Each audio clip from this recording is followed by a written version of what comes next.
বড় একটা মানুষ বলেই ফেললো, তাকে এরকম ভাবে গণধোলাই দেবে, এইটা ভাই কোনো কথা হলো? তাকে কোনো আইনের আওতায় আনা যায়?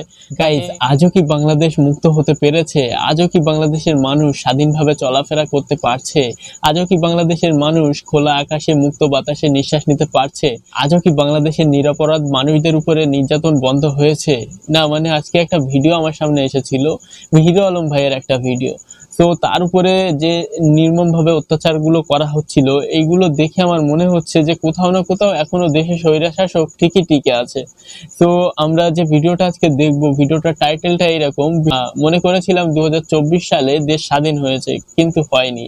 তো কতটা আক্ষেপ নিয়ে এরকম একটা টাইটেল দিয়েছে। হয়তো দেশ থেকে স্বৈরার শাসক চলে গেছে, কিন্তু এখনো স্বৈরার শাসন এখনো দেশের মধ্যে রয়েছে। তো আজকের ভিডিওটা প্রথমে দেখবো, তারপর ভিডিও সম্পর্কে কথা হচ্ছে। তো চলো শুরু করা যাক আজকের ভিডিও।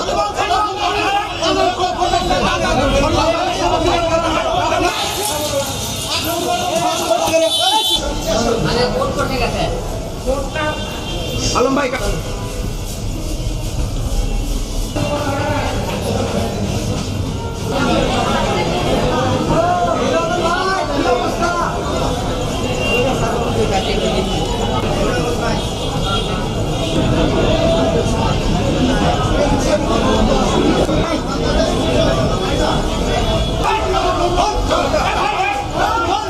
কি হচ্ছে এখানে? কাউকে মারছে, কিন্তু কাকে মারছে?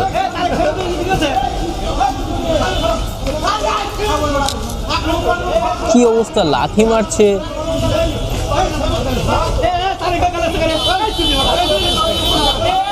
কাকে মারছে এইভাবে?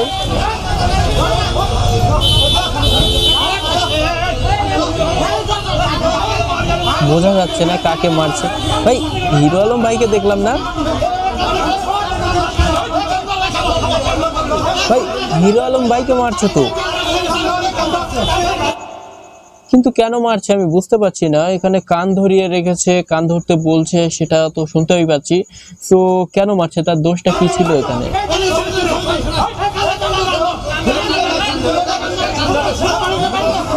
এই সবুজ জামা কাকাটা থামানোর চেষ্টা করছে।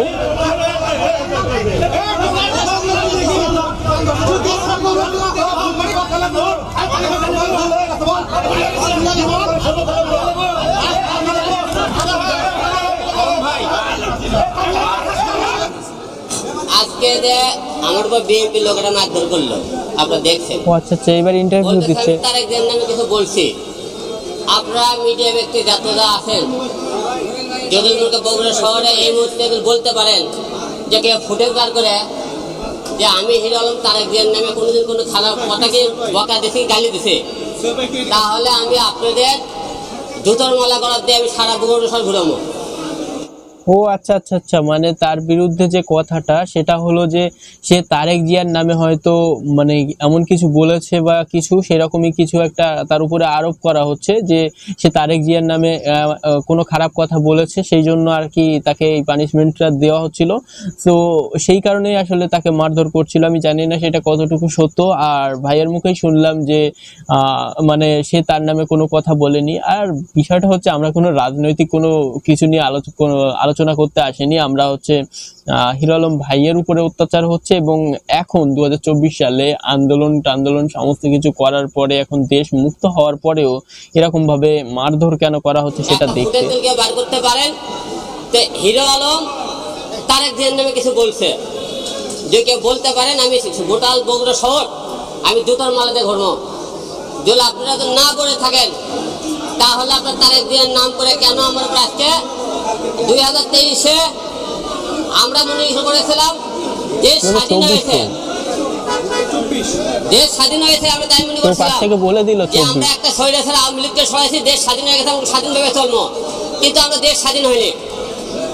আজকে বিএনপির লোকেরা আজকে যে হামলা শুরু করলো, তাতে কি মনে করছেন দেশ স্বাধীন হয়েছে?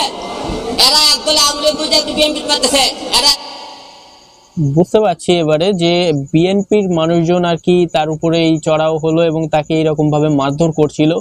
সো আমি কে বিএনপি কে আওয়ামী লীগ কাউকেই অতটা ভালোভাবে চিনি না, সো তাদের নিয়ে আমি কথা বলতে চাচ্ছি না। কথা বলছি এইটা নিয়ে যে এরকম একটা পরিস্থিতিতে বাংলাদেশের মানে এই আন্দোলন করা ছাত্র আন্দোলন এত এত মানুষ মারা যাওয়ার পর বাংলাদেশটাকে মানে মুক্ত করা হয়েছে। তো এখনো মানুষকে এরকম ভাবে বিনা কারণে নির্দোষে যদি মারা হয় মারধর করা হয়, এটা ভাই কেমন লাগে? মানে বিষয়টা একেবারেই পুরো কেমন একটা হয়ে যায় না?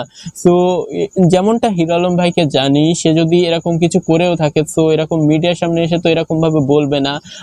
কেননা এখন কিন্তু সমস্ত কিছু ইন্টারনেটে, সে যদি কোনো কিছু বলে থাকে অবশ্যই তার কোনো মানে ইয়ে থাকবে, মানে কি বলে ওটাকে, প্রুফ থাকবে। তো সে যাই হোক, আজকের আমরা সেটা নিয়ে কথা বলবো না, দেখি কি বলছে। এতগুলো লোকের মধ্যে মারধর করলো, আপনি বগুড়াবাসী একটা কথা বলবেন যে আমি কোনোদিন তারেক জিয়ার নামে কোনোদিন কিছু করে থাকি, একটু ফুটেজ বার করতে পারেন? আমি জুতোর মালাতে ঘুরে বেড়াতাম ভাই। আমি আজকে হইলে স্যার আওয়ামী লীগ সরকার তাদের বিরুদ্ধে আজকে মামলা করবে যাচ্ছে। আমি যদি মনে করেন আওয়ামী লীগের লোক হইতাম তাহলে বিএনপির লোকের কথা বলতাম, তাহলে আমি আজকে ওবায়দুল কাদের বিরুদ্ধে মামলা করতে আসছিলাম না। আজকে মামলা করতে যাচ্ছি ওবায়দুল কাদের নামে, প্রধান নির্বাচন কমিশনার হাবিবুল ইসলাম আউলের নামে, আমার প্রতিদ্বন্দ্বী ছিল তানসেন রহমান তার বিরুদ্ধে, এবং রানা, এইদিকে মোট 39 জনের নামে মামলা করেছে। ওরা আজকে কি করলো? আমি কি বিএনপির লোকের মামলা করে যাচ্ছে? আমি বিএনপির ওপর আমাকে লোক যারা হামলা করেছে তাদেরকে প্রতিরোধ করতেছে, আর আপনি আমার মারধর করলেন। তাতে কি বোঝা যাইতেছে? আপনার দেশ ক্ষমতা না পেতে আজকে এরকম দাপট দেখাইতেছেন। দেশ ক্ষমতা আপনাদের হাতে আসলে আপনারা কি করবেন? একদমই তাদের হাতে এখন কোনো মানে ক্ষমতা নেই বললেই চলে। তো সেখানেই তারা এরকম ভাবে অত্যাচার করছে। আর যদি তাদের হাতে ক্ষমতা দিয়ে দেওয়া হয় তাহলে ভাবতে পারছো বাংলাদেশের অবস্থাটা কি হবে, একদম পুরো ছারখার করে দেবে দেশের। তো এইটা ভাই যুক্তিগত কথা বলেছে হিরো আলম ভাইকে, এই জন্য ভাই ধন্যবাদ দেব যে সে মানুষটা মানে এতগুলো অত্যাচার হওয়ার পরে, তার উপরে এরকম ভাবে মারধর হওয়ার পরেও সে তার জায়গায় কিন্তু ঠিকই আছে। এইটা ভালো লাগছে ভাই। এই যে জনতা সারা বিশ্বের কাছে প্রশ্ন থাকলো যে আজকে বিএনপি লোক যে আপনার ক্ষমতা না পেয়ে মারধর করলো, অন্যায় ভাবে অত্যাচার করলো, এক বিচার সারা বাংলাদেশের উপর আমি রাত্রি দিয়ে গেলাম। বিএনপির আমি জানি না, আপনাদের সামনে ভিডিও ফুটে দেয় দাঁড়িয়ে তো বলতেছে আমাদের বিএনপি তারা দিয়ে নেবে কেন বললি, তারা দিয়ে নেবে কেন বললি, এক থেকে কি প্রমাণ চান? পরবর্তী যারা মারধর করছে এই ভিডিও ফুটে দেয় তাদের কেমন অবশ্যই এক বিচার আমি কঠিন চাই। এক বিচার কঠিন, আমরা এখন দেশ স্বাধীন হয়ে গেছে, যারা মারছে এক বিচার যদি না পাই তাহলে বুঝবো বাংলাদেশের বিচার বলে কোনো কিছু থাকবে না। স্বাধীন আমরা হতে পারিনি, তাহলে আমি এটা বুঝে নেবো।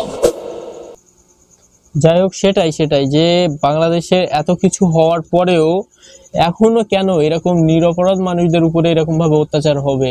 আর এর যদি কোনো প্রুফ থাকে তাহলে তো দেখাবে। তো সেইটা আমরা চাই, যদি এর কোনো প্রুফ থাকে সেটা দেখানো হোক। আর সে যদি বলে থাকে সেটাকে তো আর সরাসরি অস্বীকার করতে পারবে না, বা এখন ইন্টারনেটের যুগ, এখন তো আর অস্বীকার করেও লাভ নেই, সমস্ত কিছু এখন লিক হতে বা এই সময় লাগে না। যাই হোক, ভিডিওটা দেখেছি, আমি আসলে জানি না যে হিরো আলম ভাই আসলে তারেক জিয়ার নামে কোনো কথা বলেছে কিনা। আর বড় একটা মানুষ বলেই ফেললো, তাকে এরকম ভাবে গণধোলাই দেবে, এইটা ভাই কোনো কথা হলো? তাকে কোনো আইনের আওতায় আনা যায়, তাকে মানে জেরা করা যায়, এটা তুই কেন বললি? বাট এখানে কি হলো সেই জিনিসটা মানে একেবারে পুরো এমন হয়ে গেল না যে অত্যাচার করা হচ্ছে তা মানুষদের উপরে। তো যাই হোক, আমরা কোনো দল বা কোনো কিছু আমরা ওসব নিয়ে মাথাও ঘামাই না, ওসব নিয়ে আমাদের কোনো মাথা ব্যথা নেই। আমাদের যেটা বলার জন্য এসেছিলাম সেটা হলো যে কেন হবে এইটা কেন হবে। যাই হোক, ভিডিওটা দেখলাম, আমাদের মানে মনটা খারাপ হয়ে গেল যে বাংলাদেশ আজও মুক্ত হলো না। আমার যেটা মনে হচ্ছে যে আজও মুক্ত নয়, মানুষ এখনো সাবধানতা অবলম্বন করো, তোমরা এখনো মানে শান্তিতে তোমরা থাকতে পারবে বলে মনে হচ্ছে না। এই বিএনপির হাতে বিশেষ করে যদি ক্ষমতা আসে, বাংলাদেশ শেষ ভাই, আর উপায় থাকবে না। যাই হোক, আজকের ভিডিওটা দেখলাম, কি বলবো, মনটা খুবই খারাপ হয়ে গেল। তো এখানে বিদায় নিচ্ছি, ভালো থাকো, সুস্থ থাকো, নিজের আশপাশটা খেয়াল রাখো। আর যেখানে অন্যায় হচ্ছে, যেখানেই অন্যায় দেখবে সেখানেই প্রতিবাদ করার চেষ্টা করো। তো love you, take care, bye by.